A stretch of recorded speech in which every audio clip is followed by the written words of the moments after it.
지난 시간에 우리가 공부한 게 뭡니까? 이삭과 리브가의 결혼이죠. 결혼 이야기죠. 그 신부를 택하는 과정이 우리가 공부를 했고, 또 그 결혼 이야기가 무엇을 상징하는가? 항상 구약은 모형이고 상징이니까 신랑이신 예수 그리스도와 신부인 교회, 교회를 간택하는 과정, 종을 통해서, 성령을 통해서 이런 성도와 결혼을 상징한다라는 것을 우리는 공부를 했습니다. 자, 이제부터 아브라함이 이제 서서히 퇴장을 하고 이제 이삭이 등장하고 이어서 야곱이 이제 등장을 합니다. 이 세 사람은 구약에서 아주 중요한 인물이죠. 하나님은 이 세 사람을 통해서 무엇을 우리에게 깨닫게 하시고 가르치시고 그걸 통해서 우리를 어떤 진리를 알게 하시는가, 우리는 그 관점으로 봐야 됩니다. 그래서 오늘은 본문 중심이라기보다도 이제 본문으로 들어가기 전에 벌써 이제 우리가 밑그림을 딱 한번 이렇게 그리고 가는 게 좋아요. 약도를, 내비게이션을 딱 보고 숲을 먼저 보는 겁니다. 그 다음에 디테일하게 나무 하나를 볼 텐데 먼저 밑그림을 그리도록 하겠습니다.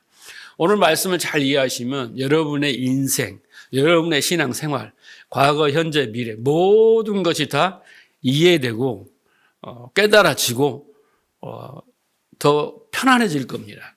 이걸 모르는 상태에서 신앙생활을 하면 정말 답답하고 많은 시험과 낙심과 회의와 갈등인데 오늘 말씀을 잘 듣고 나면 내 인생이 이해되고 고난이 이해되고 지금의 현실이 이해되고 신앙의 여정이 이해되고 시작과 과정과 결과가 다 이해되면서 아 그렇구나. 이게 신앙생활이구나. 이런 것을 이제 깨달아. 그것만 알아도 어떻게 여러분 신앙생활을 쉽게 할 수 있습니다. 그래야지 어떻게 해요? 잘 깨달아야지 우리는 믿음으로 믿음에 이르게 됩니다. 그래서 이 세 사람은 한마디로 복음이 무엇이며 그다음에 구원의 여정이 구원의 시작과 과정과 결과라고 그랬잖아요. 그 여정을 이해하게 해주는 중요한 인물들이에요. 그래서 우리는 이 세 사람의 인생 이야기를 통해서 우리의 어떤 신분, 영적인 신분과 이 땅에서 살아야 될 신앙의 본질, 신앙생활, 그리고 구원의 그 결과가 무엇인가를 명확하게 이해를 할 수 있습니다. 그래서 오늘 말씀을 통해서 이해가 안 되면 신앙생활 헛것 안 가고 앞으로도 잘 안 돼요. 행복할 수가 없어요. 그래서 오늘 설교는 참 중요합니다. 그래서 아브라함과 이삭과 야곱은 3대에 걸쳐서 시대가 달라요. 연도가 다르고 그렇죠? 순서적으로 이렇게 다릅니다. 그리고 따로 존재하는 세 명이지만 따로 존재하는 세 명으로 보면 안 됩니다. 하나님이 구원받은 자들의 그 뭐라고 할까요? 구원받은 자들 속에 나타나게 되는 한 인격을 하나님의 뜻을 세 가지 측면에서 보여주는 거예요. 근데 이 세 사람은 내 안에 다 있는 거예요. 예를 들면 그죠? 세 가지 측면에서 세 가지의 관점에서 세 가지의 과정으로 보여주는 거예요. 이 세 사람의 삶을 합쳐야만이 구원의 여정을 전체를 다 이해할 수 있다는 뜻입니다. 하나님이 뭐라고 했습니까? 이스라엘 백성들에게 나는 아브라함의 하나님, 이삭의 하나님, 야곱의 하나님이다라고 말합니다. 그러니까 이 세 사람과 하나님의 관계는 똑같아요. 언약으로 뭉쳐졌고 이 세 사람에게 언약의 과정을 이루시고 그 결과를 이루시는 모든 것이 이 세 사람의 과정과 단계, 이 모든 것을 함의하고 있고 이 세 사람을 이해하면 나를 이해하는 거고 하나님의 뜻을 이해하는 거고 하나님의 언약을 이루고 또 성취하는 과정을 다 이룬다라는 뜻입니다. 여기까지는 이해하셨죠? 네. 자, 그래서 아브라함을 보면은 아브라함은 첫째 뭐냐면 하나님의 택함을 받습니다. 우리도 뭘 합니까? 내가 믿겠습니다 안 했잖아요. 창세전에 우리를 택했다. 에베소 1장에서 말하잖아요. 4절에. 그래서 하나님께 택함을 받고 그 다음에 하나님께 부르심을 받습니다. 소명이라고 합니다. 소명을 받고 그 다음에 와서 하나님을 알고 그 다음에 하나님의 언약이 선포되고 언약을 믿고 우리가 공부했죠, 아브라함. 그리고 하나님의 능력을 압니다. 네, 능력을 알죠. 어떤 능력이요? 죽은 자도 살리신 하나님 능력을 알죠. 그리고 하나님으로부터 믿음의 선물을 받습니다. 그리고 여호와 이레를 선포하죠. 네. 그리고 이제 어떻게 해요? 믿음의 흔적을 남기는 삶을 사는 성도의 특성을 보여주는 게 아브라함입니다. 구원의 시작이죠. 그러면 이삭은 뭐냐? 그리스도를 통해서 모든 것을 이루시고 그리스도가 소유하고 있는 모든 것을 물려받아서 누리는 은혜의 사람, 그런 측면의 성도의 특성을 보여줍니다. 그리고 야곱은 여러분 잘 아시잖아요. 앞으로 공부하겠지만 성도가 자신의 행위나 노력이나 열심이나 방법이나 어떤 신념이나 각기 옳은 대로 행하여서 하나님의 뜻을 언약을 이루는 것이 아니라 그것을 하나님이 어떤가 싹 빼내는 거예요. 야곱에게서. 그리고 하나님의 주권과 열심으로 하나님이 부르심에 합당한 존재로 하나님의 백성으로 그렇게 되도록 다루시는 하나님의 손길. 결국 그래서 하나님의 영광스러운 하나님의 거룩하고 흠없는 아들로 만드시는 성도의 특성. 우리는 이것을 성화, 견인이라고 합니다. 이삭은 뭐겠어요?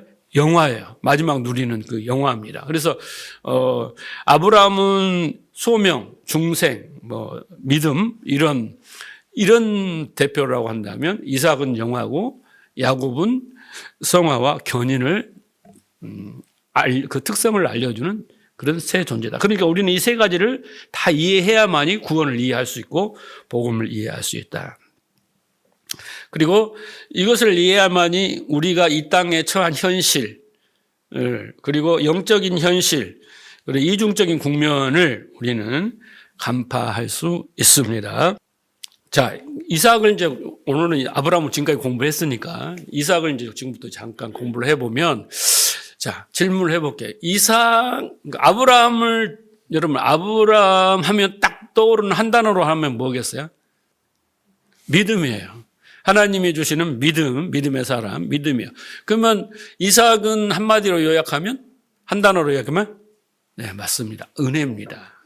네, 은혜예요. 그러니까 여러분은 이삭을 공부할 때는 다른 거 공부하지 않고, 이삭을 보면 하나님의 은혜가 보여야 돼. 이삭을 공부할 때 은혜입니다. 자, 보시면 이삭은 아무것도 하지 않고 그냥 아버지로부터 오는, 아브라함으로부터 오는 모든 것을 그냥 공짜로 받아서 누리다가 그렇게 살다가 간 사람이에요. 성경을 자세히 보면. 그러니까 이삭의 삶은 은혜를 상징하는 건데 모든 것을 받아 누리는 성도의 은혜, 영화에 관한 것을 보여준다라는 겁니다.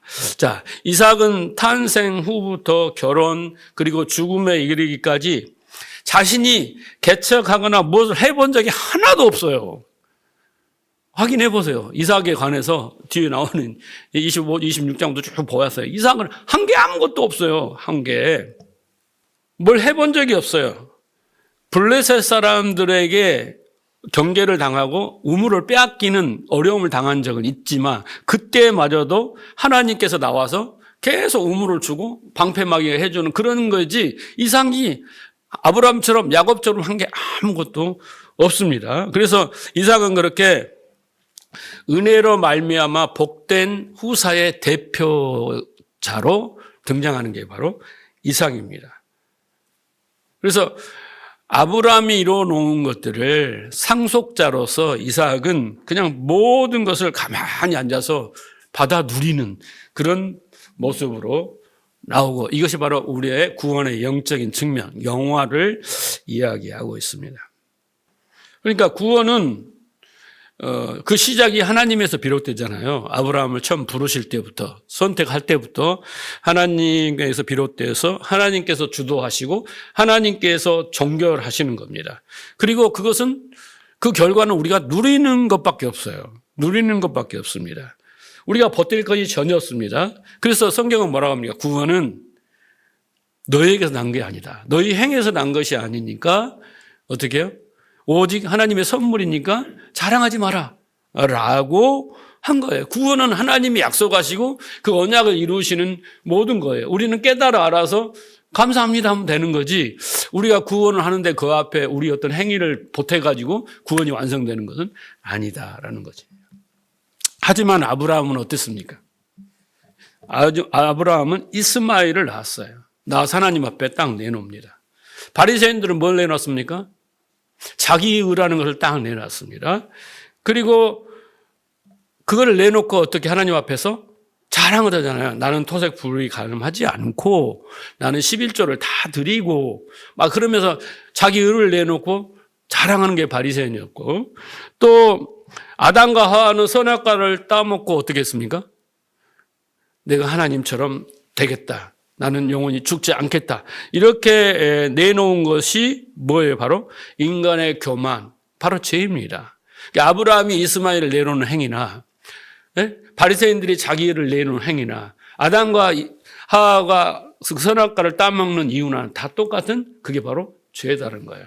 인간의 행위로 하나님 앞에 나아가서 구원을 얻고 복을 받겠다. 이건 도저히 불가능한 거예요. 예, 그거는 선하게 하나님이라고 그랬잖아요. 잘했냐 못했냐 판단하고 벌을 주고 복 주는 하나님은, 성경의 하나님은 그런 하나님은 절대 아니다라는 거죠. 인간이 만드는 하나님이죠. 자, 그래서 하나님은 아담과 하와에게 선악과를 주시고 그 다음에 이삭을 25년 동안 안 줍니다. 아브라함에게 25년 후에 주십니다. 바리새인들에게 율법을 주십니다. 그죠? 그것은 왜 줬냐 이 말이에요. 그 의미는 다 똑같아요. 왜 줬겠어요? 그것은 우리가 하나님 앞에서 완전히 죄인이다. 우리는 우리의 어떤 힘과 능력으로 할 수 없다. 아브라함이 그렇잖아요. 자기 어떻게 90, 100세에 이제 아들 낳는데 그때까지 도저히 불가능한 상태에서 인간이 내려올 수 없는 거예요. 그래서 어떻게 하는 거예요? 항복하고 순종하는 거예요. 하나님 뜻대로 하십시오. 약속대로 해 주십시오. 이렇게 하나님을 믿게 만들기 위해서 하나님 주신 거잖아요. 선악과도 그걸 통해서 생명을 알게 하려고 주신 거고, 율법을 통해서 너희가 죄인인 것을 알고, 그죠? 복음을 알게 하려고 줬다 그랬잖아요. 그렇게 똑같은 거예요. 그래서 우리는 정말 그것들을 통해서 우리가 티끌이고 먼지이고 어둠이고 선한 것이 없는 존재인 것을 알게 하는 것이 하나님의 목적이에요. 그 목적입니다. 그런데 우리가 그것을 알게 되면 그걸 우리는 믿음으로 믿음에 이르렀다고 하는 거예요. 그렇게 될 때 비로소 하나님이 우리 안에 들어오셔서 일을 하시고 하나님이 열매를, 원하는 열매를 우리를 통해서 맺으시는 거예요. 우리가 야곱도 나중에 가서 야곱에게 항복을 하잖아요. 아브라함도 어떻게 해요? 항복을 하고 이삭을 드리잖아요. 그렇죠? 그래서 그렇게 됐을 때 드디어 그 사람에게서, 그게 자기 부인이라고 했잖아요. 그렇게 될 때 비로소 하나님이 우리 안에서 하나님이 원하시는 열매를 맺기 시작하는 거예요. 맺게. 그러니까 하나님은 우리가 노력해서 뭔가를 자꾸 내놓는 것을, 이스마엘을 내놓고 또 뭐 율법으로 자기를 내놓고 이런 걸 원치 않으셔요. 그런 것들을 주는 목적은 그것 때문이 아니라니까. 너 항복해. 너는 티끌이야. 너는 먼지야. 너는 너 스스로 아무리 좋은 걸 내놔도 하나님이 그걸 받지를 않아. 왜? 너는 이걸 통해서 네가 어떤 존재인가를 알고 하나님이 어떤 존재인가를 알고 이것 때문에 준 거잖아. 이렇게 말씀을 하시기 때문입니다. 그래서 그럼에도 불구하고 아브라함이 하나님의 언약을 곡해해가지고 하가를 통해 이스마엘을 낳을 때 하나님은 그걸 즉각 기각시키고 내쫓아라. 그렇죠? 그리고 그 불가능함 속에서 이삭이 태어나는 거예요. 그 불가능함 속에서. 그래, 이삭은 어떤 존재냐면 인간의 불가능함, 육적으로 도저히 생산할 수 없는 그 불가능함, 도저히 불가능에 몇 천 배 되는 불가능함과 그 무력함을 폭로하시고 오직 하나님의 의뢰로 거저 탄생한 사람이 누구예요? 바로 이삭이에요. 그게 누구예요? 우리의 구원이란 말이에요. 그걸 이삭을 통해서 보여주는 거예요. 이삭이 뭐라고요? 은혜라니까, 은혜예요. 그래서 이삭은 그러한 그 구원의 은혜, 그런 영적인 측면을 보여주는 인물입니다. 그래서 이삭은 은혜로 태어나고 은혜 안에서 자라고, 그죠? 그 대표적인 예가 이삭이 젖을 때 아브라함이 큰 잔치를 베풀어요. 무슨 젖을 뗐다고 해서 뭐 대단한 일을 한 게 아니잖아, 이삭이. 그건 또 이제 의미가 있겠지만. 그런데 아무것도 이삭이 한 것이 없는데 아브라함이 엄청난 큰 잔치를, 온 동네를 다 불러서 잔치를 해줍니다.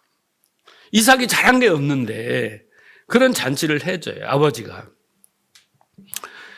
그러니까 이삭은 철저하게 그 아버지의 은혜 안에서 태어나고 자라고 잔치를 베풀고, 그런 거예요. 그래서 우리 성도도 마찬가지로 은혜 안에서 자라고 성장하고 그 안에서 많은 일들을 경험하지만 그것 또한 은혜 안에서 다 해결을 받고 그 안에서 자라는 거예요.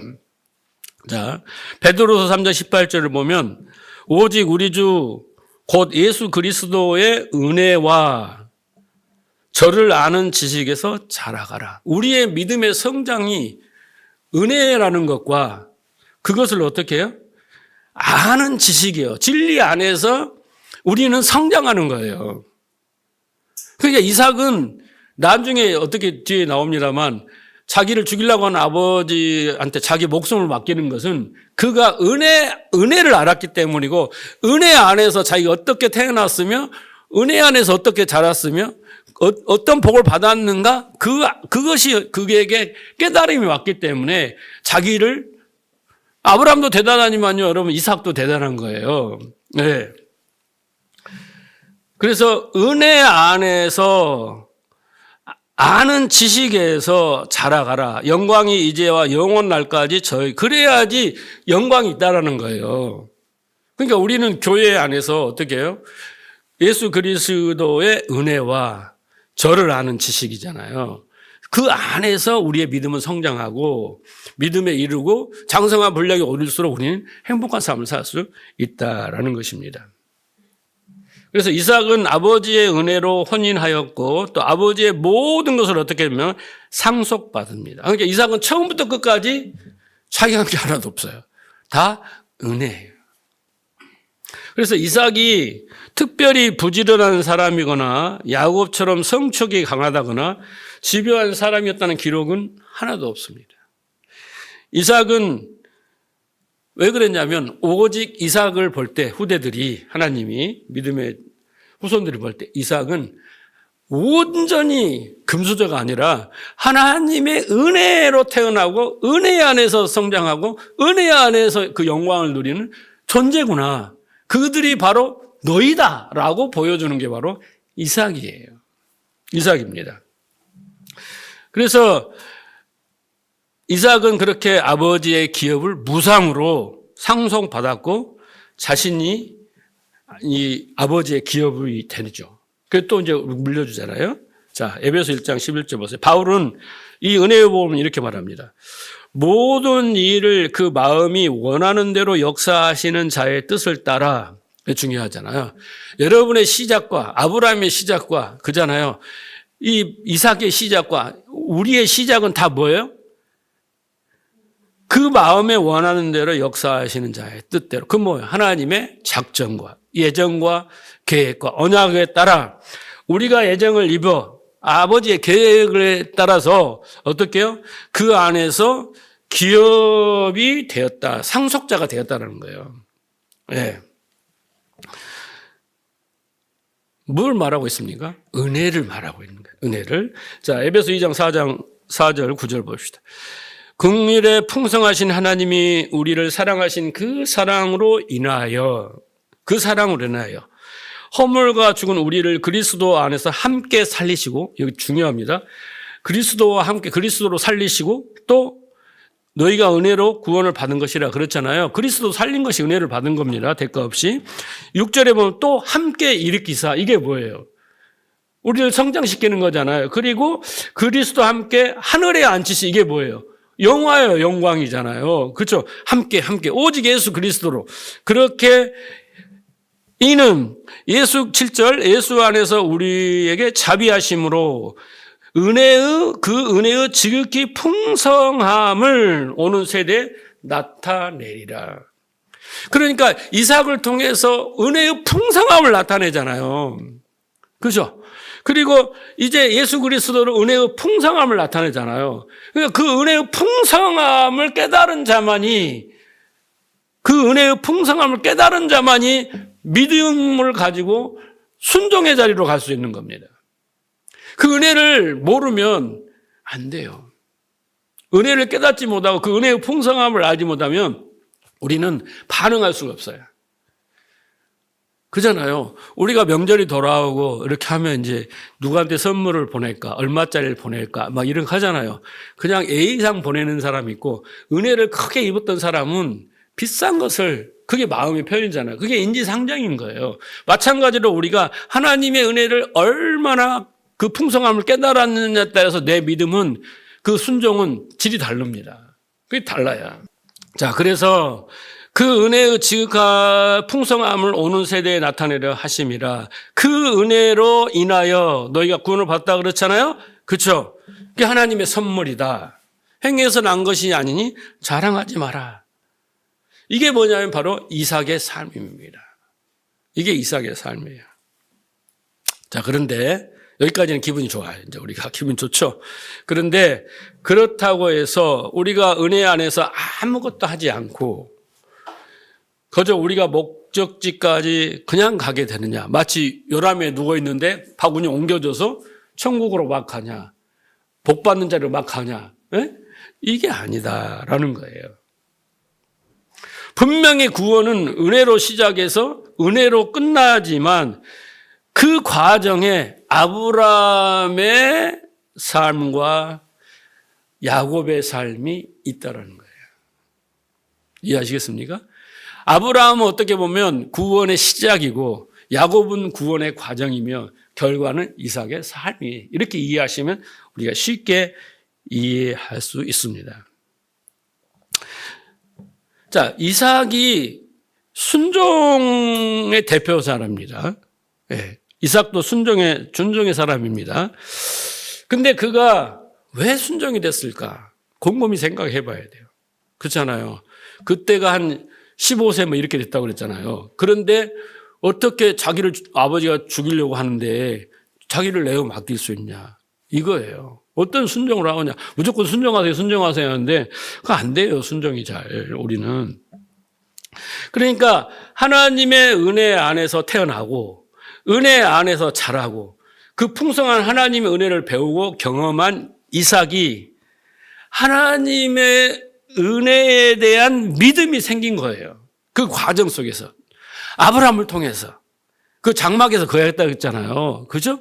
그 속에서 그 은혜에서 내가 태어났지. 이야기 들었을 거 아니에요. 이렇게 해서 너 100세에 너를 낳았다. 예? 그리고 그 은혜 안에서 성장하고 그 안에서 누리고 이런 것들을 경험을 한 거죠. 그래서 믿음이 생긴 겁니다. 그래서 자신이 탄생부터 자랑까지 그 어느 것도 은혜가 아니면 안 되는구나. 그래서 그는 자기를 죽이라고 명령하시는 그 명령 앞에 아버지가 칼을 들고 자기를 죽이려고 할 때 그는 아버지를 신뢰합니다. 아버지를 신뢰해요. 죽도록 나를 사랑하시는 아버지. 나를 얼마나 사랑하셨을까? 그죠? 100세에 났으니까 얼마나 그냥 사랑했을까요? 오직 은혜로 나를 키워주신 나의 아버지가 나를 제물로 드리라고 할 때는 무슨 계획이 있었을 것이야. 이게 믿음이에요. 이 믿음이 없었으면 도망갔어요. 왜 저를 낳으셨나요? 나는 도저히 이해가 안 됩니다. 이럴 텐데 그렇게 은혜 안에서 태어나고 자라고 그걸 보고 깨달은 이삭은 그래, 아브라함 아버지는 하나님과 저 관계 속에서 저렇게 나를 낳았단 말이야. 거기서도 시작해서. 그런 아버지가 하나님의 명령을 받고 나를 한다는데 그러면 무슨 계획이 있었을 거야? 라는 것이 뭐예요? 믿음인 거예요. 그래서 은혜가 믿음과 순종을 낳은 거예요. 그러니까 우리는 믿음이, 순종이 그냥 생기는 게 아니라 은혜가 나는 거예요. 은혜는 뭐예요, 여러분? 하나님이 베푸신 거잖아요. 값없이 주는 건데 우리에게 아브라함의 직접적인 은혜지만 우리는 이제 어떻게 해요? 깨달음이 은혜예요. 그러니까 여러분이 은혜 받았다라고 말하는 것은 뭘 물질을 받았다 그게 아니에요. 그것도 물론 물질적인 은혜지만은 진짜는 뭐예요? 내가 깨달았다. 하나님의 마음을 깨달았다. 뜻을 깨달았다. 그러면 다 해결되는 거거든요. 그래서 은혜는 그거예요. 그러니까 은혜가 믿음과 순종을 낳는 거예요. 순종을. 그래서 이삭은 번제단에 순종의 제물로 기꺼이 올라간 거예요. 기꺼이. 반항하지 않고. 어떻게 보면 아브라함보다 더 대단하지 않습니까? 마찬가지로 성도가 자신에게 부어지는 하나님의 은혜를 감지하고 자각하게 될 때 그때 우리에게 믿음이 생기는 거예요. 그죠? 우리가 초보 때는 막 기도 응답받으면 믿음이 생기잖아요. 하나님이 살아계시는구나. 하나님이 응답하시는구나. 근데 어느 단계에 가면 여러분, 하나님 또 응답을 안 하세요. 항상 그 초보 때는 응답을 잘 하시는 것은 그 수준에 맞게 응답을 하시지 내가 신앙교 몇십 년 했는데 똑같이 그렇게 안 하시는 거예요. 하나님이 단계가 있고 수준이 달라요. 다루시고 훈련시키는 방법이. 그런데 어쨌든 그 은혜를 우리가 감지하고 자각할 때 믿음이 생겨요. 은혜가 왕노릇을 한다 그러잖아요. 왕노릇에서 나를 이끌어 간다면 우리는 절망하거나 좌절하거나 그러면 안 된다는 것을 배우기 시작한 거예요. 그러면서 나중에 어떻게 막 좌충우동을 하고 막 사람의 힘을 빌리고 이렇게 했다가 나중에는 깨닫고 나서 아이고 좀만 참을 걸. 이런 뜻이 있었네. 그러면서 어떻게 해요? 자기가 부족하고 자기가 인간적으로 했던 것들을 반성하고 회개하고 이러잖아요. 그렇죠? 그러면서 우리는 앞서거니 뒤서거니 은혜를 알는 거예요. 은혜를 알고. 그래서 결국은 다음에 또 그런 일이 닥치면 내가 절망하거나 좌절하거나 막 동부서주하거나 막 이리 뛰고 저리 뛰고 할 필요가 없다. 이렇게 성숙함이 되면서 믿음이라는 것은, 견디는 것은 은혜를 깨닫고 감지한 사람에게서 나오는 결과물인 거예요. 그러니까 내가 은혜를 조금 깨달으면요, 내 믿음은 조금이에요. 그래 내가 조금 은혜를 조금 알고 조금 깨달았고 요만큼 갖고 있는데 이만한 일이 터지면 견디거든요. 근데 내가 경험하지 못한 이만이 터지면 못 견뎌요. 이만한 일을 견디려면 이만한 믿음이 있어야 돼요. 그러니까 요만한 믿음이 있을 때 어떻게 해야 돼? 우리가 해야 될 일은 계속 우리의 믿음을 요만하게 키워내야만이 이 일을 감당하는 거예요. 근데 어제나 오늘이나 변함이 동일토록 똑같이 예배드리고 똑같이 신앙행위를 행하고 나서 그 다음이 없는 사람은 이제 큰일이 당하면 완전 감당이 안 돼.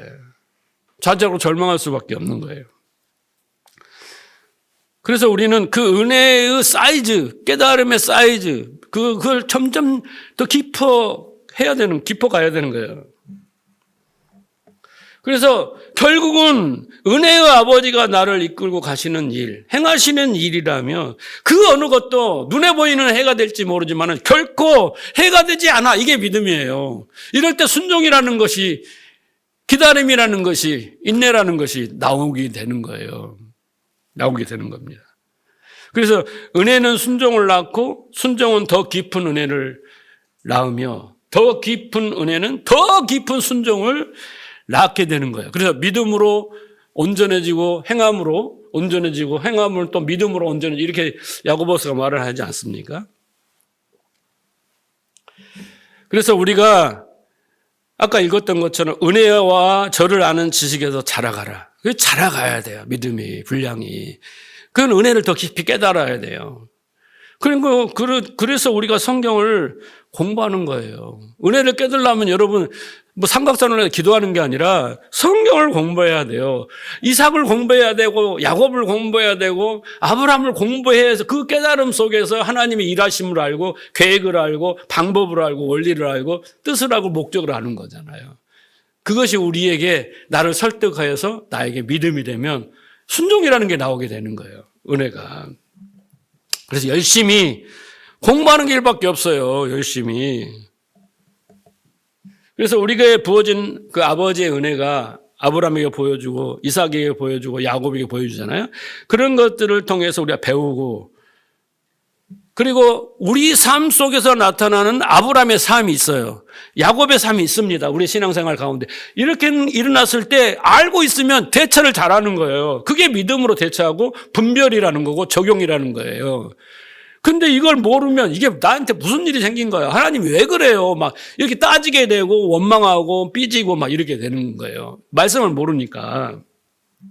그래서 아브라함의 삶과 이 야곱의 삶을 잘 이해하게 되면요, 우리의 삶을 순탄하게 폭풍이 불고 태풍이 불어도 정말 우리는 지혜롭게 잘 대처하고 자족하면서 잘 풀어갈 수 있는 것입니다.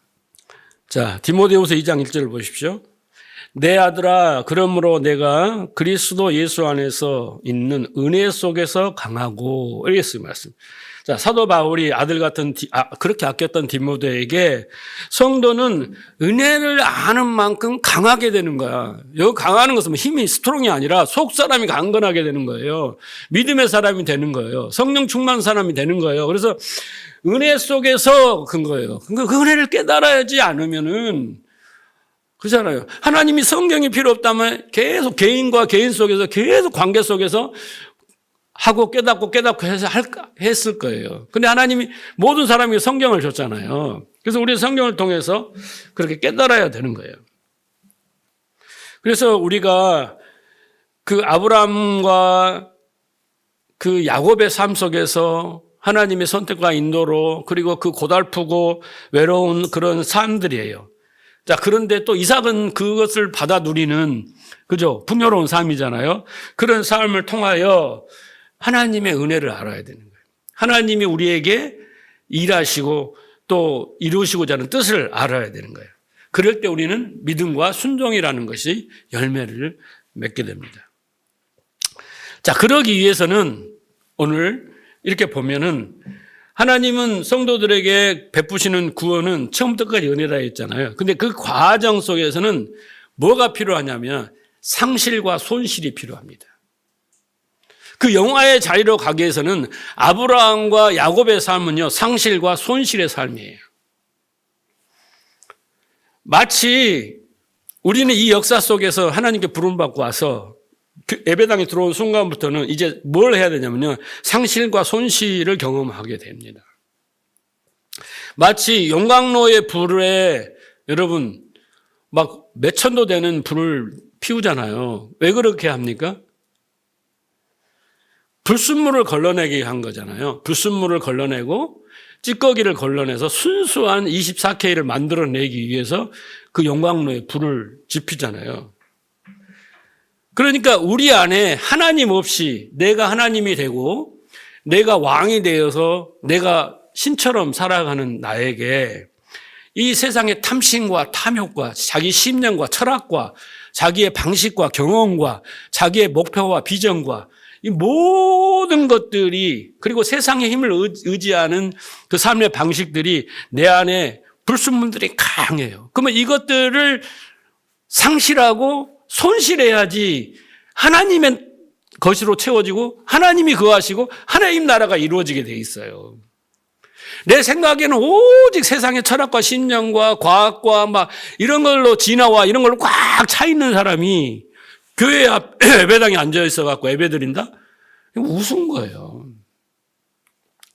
그 사람에게서 믿음과 순종은 절대 나올 수 없어요. 바리새인들처럼 내가 뭔가 목적을 이루기 위해서는 할 수는 있어요. 자기 힘으로. 그래서 하나님은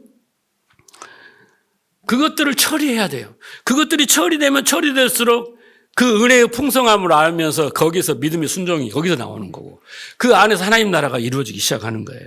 그렇기 때문에 그 걸러내는 작업이 뭐냐면요, 상실과 손실이에요. 그게 아브라함의 삶이며 이삭의 삶인 것입니다. 그래서 인생이 왜 고달프냐?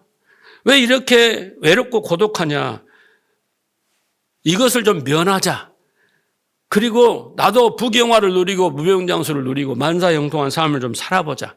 그런 목적으로 하나님을 찾고 예배하고 섬기고 기도하고 봉사하는 것이 그게 바로 율법주의 종교예요. 그런 사람들은요, 상실과 손실을 방어하고 해결하기 위해서 하나님을 찾거든요. 아니, 하나님이 상실과 손실을 통해서 영화를 누리게 하시는 것이 원리인데 교회에 와서 상실, 손실 막아주세요. 당하지 않게 해주세요. 당하고 있는데 이거 빨리 좀 해결해 주세요. 그건 하나님 뜻에 반하는 거예요. 네? 반하는 거예요. 그래서 제가 옛날에는 막 안수하면서 막 문제도 해결해 주시고 막 그런 기도를 많이 했는데 이 진리를 깨닫고는 어떻게 기도해요? 하나님의 뜻을 분별하게 해주세요. 이렇게 기도밖에 안 해요. 하나님이 다 일으키고 섭리 가운데 이끌어가는데 내가 뭐라고 이거 막아주시고 이거 해주시고 그런 기도 하면 안 돼요. 하나님 뜻도 모르면서 막 다 자기들이 나라를 구하고 막 누구를 하고 뭐하고 하나님이 성도에게 어떤 질병을 줬잖아요. 그 낫게 해주시고 안 낫는 게 하나님 뜻이면 어쩔 것이요. 그러니까 우리가 해줄 것은 위로해주고 격려해주고 힘내라 하고 혹시 정말 하나님을 믿는다면 하나님 뜻이 있으니까 하나님 뜻은 잘 분별한 지혜를 주시고 그런 감동을 달라고. 그런 식의 기도가 더 지혜로운 기도고 올바른 기도지. 이렇게 해주세요. 저렇게 해주세요. 자기가 무슨 하나님이야? 그렇잖아요. 그러니까 자기의 뜻을 그렇게 하고 자기의 뭐 어려움을 면피하려고 그런 것이 우상숭배고 그게 종교라는 거예요. 그래서 성도의 삶이라는 것은 아브라함은 자신을 가리켜서 나그네요 거류하는 자라고 합니다. 그리고 야곱은 자신의 인생이 130년을 살았는데 내가 험악한 인생을 살았어요. 여러분 자존심 세고 고집 세고 신념이 강하고 자기 의가 강한 사람은 고생 많이 해요. 야곱이거든 얘가. 아브라함은 좀 덜합니다. 그렇잖아요. 아브라함은 덜했는데 야곱은 진짜 똘똘 묶였어요. 자기의 성에 갇혀가지고. 이런 사람은 깨는데 쉽겠어요 여러분? 아브라함은 망치로 몇 대 때리면 되지만은 야곱은 한마로 몇 대 때려야 돼요. 그러니까 사람의 성품과 성장에 따라 다르다니까. 나는 또 한마로 맞아야 되나 이렇게 생각하지 마시고. 예? 대체로 보면 그렇더라. 그 이야기입니다. 그런데 여러분 그 야곱의 삶도 아브라함의 삶도 어떤 거예요? 성도에게는 유익이다. 유익한 삶이다. 왜? 그 과정이 없으면요 영화를 못 누리잖아요. 그러니까 영화를 누리지 않고 그냥 이 땅에서 자족함, 이 땅에서 살다가 말라면 그런 걸 안 당해야 되죠. 그렇죠? 그런데 믿음으로 깨달은 성도들은 아무리 고단하고 힘든 인생길도 자족을 해요. 왜? 이 과정을 통해서 내 무거운 짐을 덜어내고 내 안에 어두운 것을 몰아내고 하나님과 한마음 되고 이런 과정이란 걸 알기 때문에 자족을 하고 견뎌내고 인내하라. 그래서 인내하라 그러잖아요. 환난을 당하거나 인내하라. 네, 인내해야 돼요. 그리고 인내가 뭐예요? 연단이 소망을 이렇게 가는 거잖아요. 그게 성경의 말씀이잖아요. 그래서 이삭의 순종의 삶이 그 은혜를 누리는 삶이 되기까지의 과정은 아브라함의 삶과 야곱의 삶이 없이는 될 수 없다라는 거예요. 그런데 이 아브라함과 야곱의 삶은 상실과 손실이라는 거예요. 대표적인 단어로 표시하면. 그래서 그 상실은 뭐냐면 자기를 상실하는 거예요, 여러분. 예수님은 그걸 자기 부인이라고 표현을 했죠. 자기 안에 탐심이 있고 자기 애가 있어요. 여러분 자신을 얼마나 사랑하는지를 알아야 돼요. 예? 그 자기가 우상이라고 그랬잖아요. 그것 때문에 탐심이 생기는 거 아닙니까? 자긍심, 자부심, 자만심, 자기의 신념, 자기의 하나님됨, 자기의 왕됨 이런 것들이 죽지 않고는 절대 하나님의 은혜가 필요 없어요. 내가 다 아는데 왜 하나님 있어요? 무화과 나무 잎 딱 만들어 있고 나 멋있죠? 딱 이렇게 하는 거예요. 진짜 하나님은 가지것을 예비해 놨는데 무화과 나무 딱 있고 자기 일하고 그랬잖아요. 딱 있고 막 패션쇼를 한다니까요. 네? 그 하루 지나면 또르륵 말라면 또 가서 또 새로 입고 이 신상이에요. 딱 이렇게. 그래서 그렇게 자기를 상실해 가면서 하나님의 마음과 뜻으로 하나 되면서 믿음과 순종의 사람으로 변해가는 거예요. 그러니까 상실 없이 죽음 없이 부활이 없고 상실 없이 채워짐이 없어요. 채워짐이 없단 말이에요. 그래서 아브라함도 야곱도 보면요. 하나를 얻으면 하나를 잃어요. 항상. 아브라함이 처음에 뭘 잃었어요? 자기 고향, 부모 친척을 떠나야 되는 걸 잃었잖아요. 그렇죠? 예, 생명부지의 땅으로 이사 가서 평생을 살아야 돼요. 야곱은 여러분 자존심을 잃은 거예요. 제가 봤을 때 야곱은 진짜 자존심이 세. 그래서 마지막에 하나님이 환도뼈를 치시잖아요.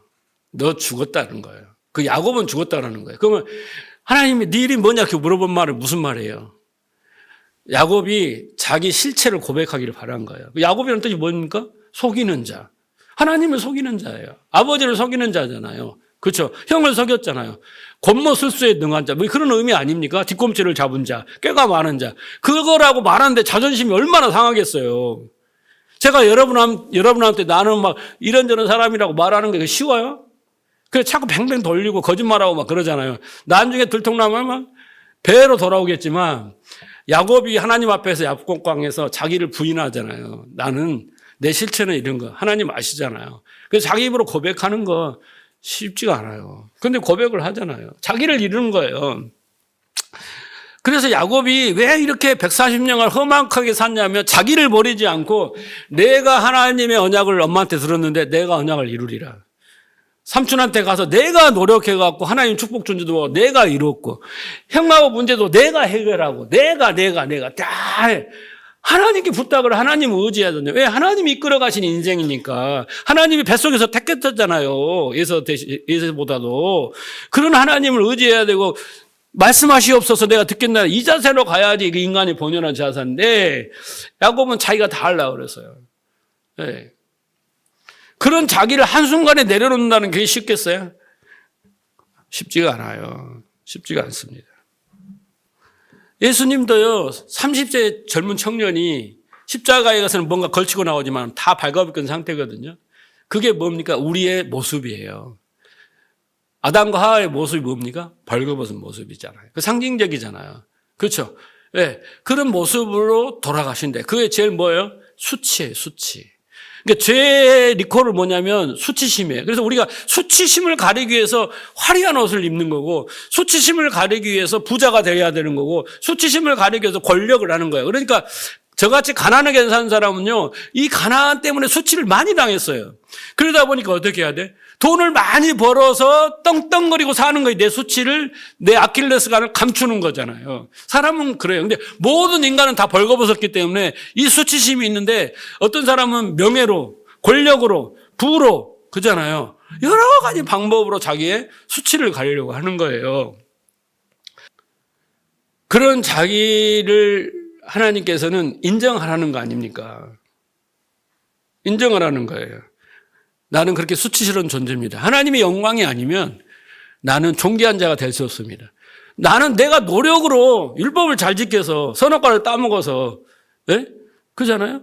그렇게 해서 내가 영광스러운 존재가 되겠다고 하는 거잖아요. 그게 종교인데 아니라는 거죠. 하나님이 가죽옷을 입혀주셔야만이 너가 영광스러운 존재가 된다라는 거죠. 그래서 계속 우리가 세상의 관점으로 볼 때 아브라함과 야곱의 삶은 모든 것을 다 잃어버립니다. 야곱도 결국은 애굽에서 가나안에서 어떠니까 먹을 게 없어요. 다 잃어요. 그걸 70명 데리고 애굽으로 가잖아요. 다 잃어요. 아니 아브라함도 다 잃어요. 마지막에 다 잃고 막벨라굴 하나 사가지고 그 안에 들어가지 않습니까? 그거 겨우 손바닥만 묻으면 가죠.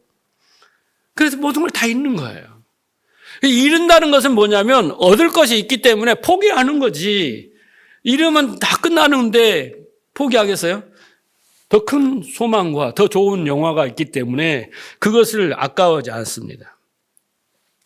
그에 비해 이삭은 계속 얻어요. 계속 얻습니다.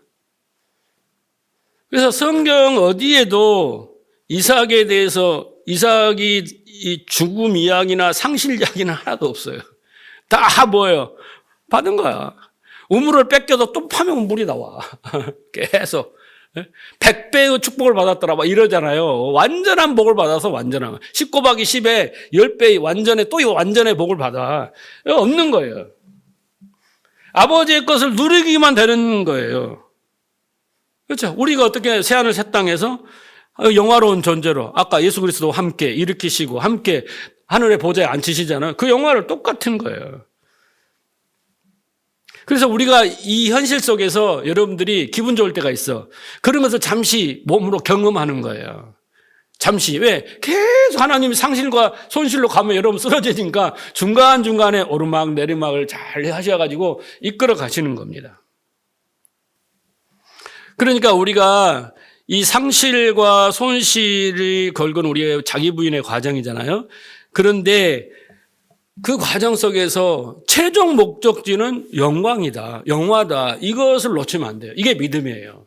이것 때문에 소망이 생기는 거잖아요. 환난을 당하나 인내하라. 인내 과정에서 연단을 받아라. 그러면 너에게 소망이 이루어질 것이다. 이게 믿음인 거잖아요. 이것을 과정을 이해를 해야 돼요. 여러분의 과거 인생도 그렇게 왔고 앞으로도 그렇게 갈 거예요. 그걸 잘 대입해서 문제를 풀어야지. 안 그러면 여러분 맨 헛된 기도만 해요. 뭐 해주세요, 뭐 해주세요, 뭐 해서 맨날 달라. 우리의 기도는요. 뜻이 뭔가를 물어야 돼요. 프로시코마이. 위로부터 온 하나님이 향하신 나의 뜻을 아는 게 중요하지. 그것 하면 다 해결돼요. 근데 우리는 하나님 뜻과 상관없이 내 뜻을 이루어달라고 한데 그건 기도가 아니야. 그래서 우리는 반드시 아브라함처럼 부르심을 받고, 그죠? 아브라함이 믿음을 선물로 받잖아요. 그 과정에서. 그리고 어떻게 믿음을 발휘해서 믿음과 순종의 자리로 나갑니다. 그렇죠? 그리고 야곱처럼 부서지고 또 부서지고 버려야 할 것들 다 버림으로써 우리는 이삭에 둘 영화의 자리로 가는 거예요. 그러니까 비우고 채우기 위해서. 내 걸 채워가지고 그때 하나님 걸 채울 수가 없어요. 네. 그 원리를 잘 이해해야 됩니다. 그래서 성도는 영적인 측면에서 이 땅에서의 상실과 손실의 삶이 있는가 반면에 구원의 영적인 측면에서 복이 기다리고 있어요. 그걸 잘 설명해 준 게 뭐냐면 팔복이에요. 예수님의 팔복입니다. 그래서 팔복을 이렇게 보면요. 팔복을 보면 뒤에를 보면 여러분 다 똑같은 거예요. 표현이 다른 겁니다. 천국이 저희 것이며 심령이 가난한 자는 그랬잖아요. 천국이잖아요. 천국. 그럼 여러분 천국이 두 가지 천국이 있다고 했잖아요. 가는 천국, 오는 천국. 우리는 지금 오는 천국을 누려야 돼. 내 안에 의와 평강과 희락을 누려야 돼. 내 안에서. 그거 없으면 우리 못 살아. 건강하지도 못해. 우울증과 두려움과 불안과 분노 속에서 살아야 돼. 우리 마음이. 지옥이야. 그런데 의와 평강과 이러기는 어떻게 했어? 하나님과 올바른 관계가 의죠. 평강, 샬롬, 평화의 관계, 평화. 그리고 희락, 기쁨과 즐거움이 내 안에 있는 거예요. 그러면 여러분 돈이 그래요. 무슨 약이 그래요. 뭐 물질이 그래요. 그걸 초월해서 하나님 주시는 믿음 안에 주시는 의와 평강을 누리면 다 끝나는 거예요. 없어도 산다니까요. 하박국처럼. 그러니까 하나님 나라가 내 이루어지고 결국에 우리는 나중에 죽어서 진짜 하나님 나라를 가는 거예요. 그 하나님 나라를 가버려서 맛보는 게 뭐냐면 성령 안에서 의와 평강과 희락이에요. 근데 팔복의 뒷부분은 전부 천국 이야기예요. 보세요. 천국이 저희 것이며 위로를 받을 건데 위로받는 것은 어디예요? 천국이야. 왜? 천국. 이 땅에는 슬픔과 눈물과 콧물과 막 질병과 아픔 때문에 눈물을 흘려. 그런데 천국에는 뭐가 없어요? 눈물, 슬픔, 고통 아무것도 없어. 그래서 너희가 위로를 받을 것이라 계시록 하면 그러잖아요. 땅을 기업으로 받는데 이 땅은 뭐예요? 가나안을 상징하지만 천국이잖아요. 그리고 배부름을 얻을 것이다. 천국이에요. 또 궁일이 여덟 받으시고 하나님을 벗고 또 아들이라 일컬음을 받은 것도 다 천국과 관계되고 마지막도 뭐예요? 의에 줄인 자는 천국이 저기 다 천국 이야기야.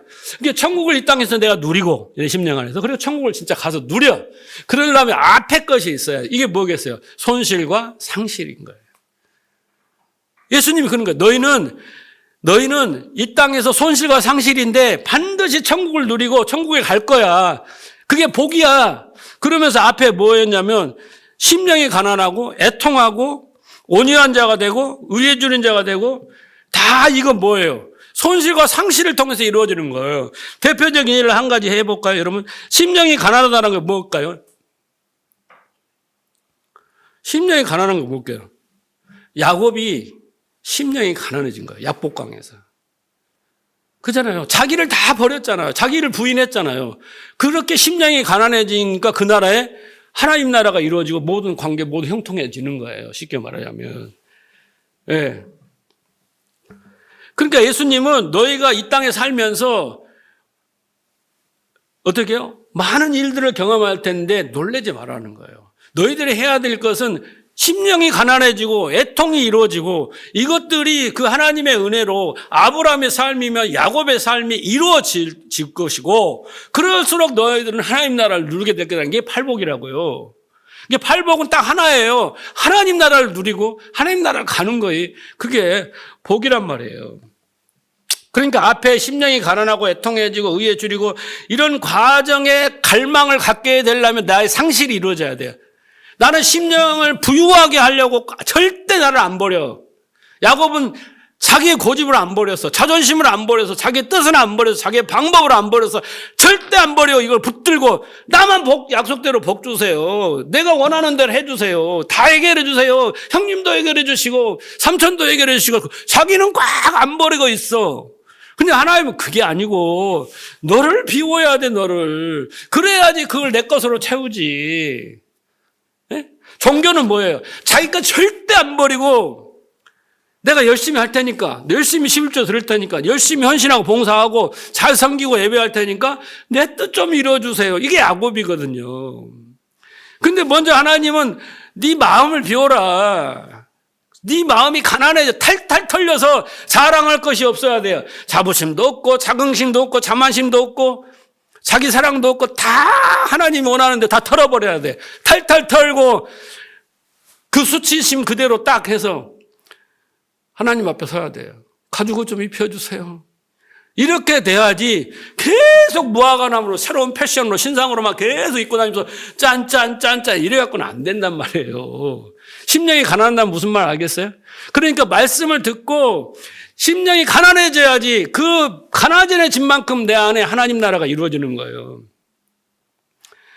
이거 다 팔복 공부하면 여러분 다 똑같은 이야기예요. 애통은 뭐예요?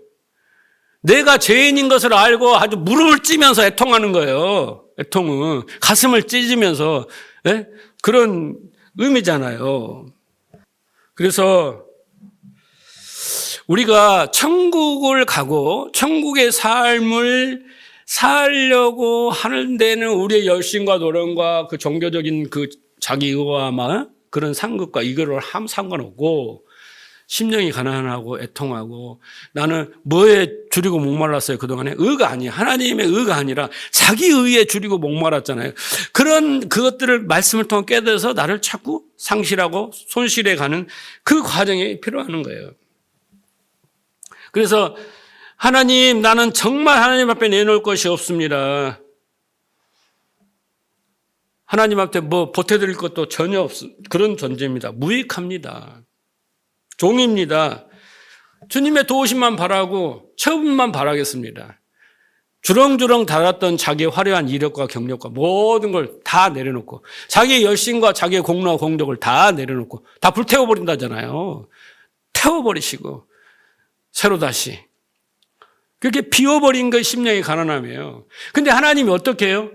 말씀으로 탁 목사를 통해서 가르치는데 다 안 들어. 그러니까 삶 속에서 이제 막 뺏어가시고 막 치시고 막 여러분의 표현대로 하면 괴롭히시고 막 이렇게 막 물질도 가져가시고 막 탈탈 터시는 거예요. 좋은 말로 말씀으로 해서 들었을 때 깨달은 거예요. 아주 수지 맞는 거예요. 그 괜히 했다가 목사 설교 잘하네. 되게 못하네. 맨날 그 말이야. 그게 아니라 말씀으로 자기를 관통을 시켜야 돼. 관통을. 엑스레이처 MR을 찍어내서 내 안에 심령에 그냥 세상 걸로 그냥 부유한 것들을 다 발견하고 털어내야 돼요. 그래서 아브라함은 하갈을 통해 이스마엘 내놓고 자기 부인하고 계속 그렇잖아요.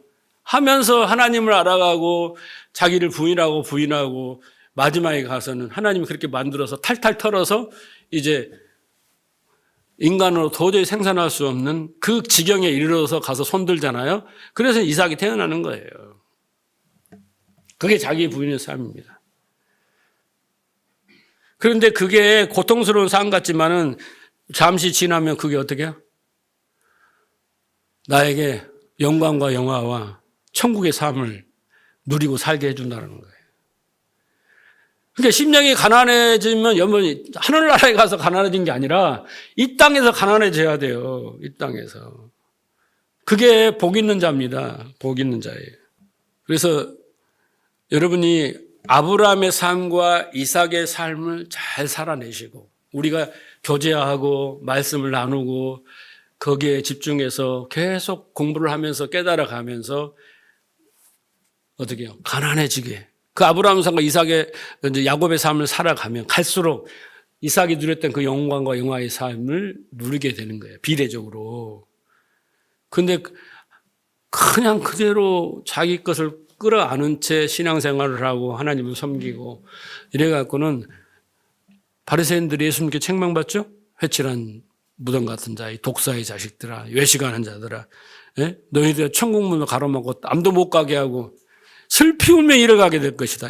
아니 얼마나 책망받습니까? 이거 잘 깨달아서 여러분의 인생과 앞으로의 여정과 과거가 주마등처럼 오늘 하나님의 이 세 사람의 삶 속에서 이루시는 그 안에 다 포함되어 있어요. 여러분이 잘 맞춰서 적용하시면 다 이해가 되고 깨달아지는 거예요. 네. 그래서 우리가 또 무슨 특별한 은혜를 받는 게 아니라 잘 지혜 있는 자의 진리의 말씀이 딱 와서 나에게 조명을 해주고 잘 분별하고 분석해 줘가지고 적용하면 그게 은혜인 거예요. 그게 이제 믿음이 되고 능력이 돼서 여러분이 살아가는 겁니다. 여러분들이 그러면 어떻겠어요? 하나님을 기뻐하고 즐거워하고 하나님과 동행하는 삶을 살 수 있는 길이 열리는 거예요. 천국의 삶을 살 수 있는 한 거예요. 내 마음이 천국이 되면요, 우리의 몸에 많은 스트레스와 그 많은 그 고통은요, 이 마음의 병에서 생기는 거예요. 마음이 천국이 이루어지면요, 육신은 그냥 훨훨 날아다닌다니까. 성경에 뭐라고 했어요? 외양간의 소가 치료의 광선을 바라니까 어떻게 우리를 박차고 팍 튀어나오잖아요. 그게 영적 원리예요. 치료의 광선을 바라면 여기다 레이저로 쏘는 게 아니라 무릎에다가 내 마음에 빛, 생명, 성령을 받으면 기뻐 춤추다 보면 아픈 것이 싹 날아간다니까. 그렇게 되길 바랍니다. 할렐루야. 여러분의 삶을 잘 이해해야 돼요. 신앙의 여정을 잘 이해해야 돼요. 잘 적용해서 이제 여러분 앞에 나타나게 될 아브라함 삶과 야곱의 삶을 잘 어떻게 해요? 함께 손을 잡고 이겨내야 되고 견뎌내고 그래서 이삭의 그 영화로운 삶을 누리는 여러분 되시기를 바랍니다.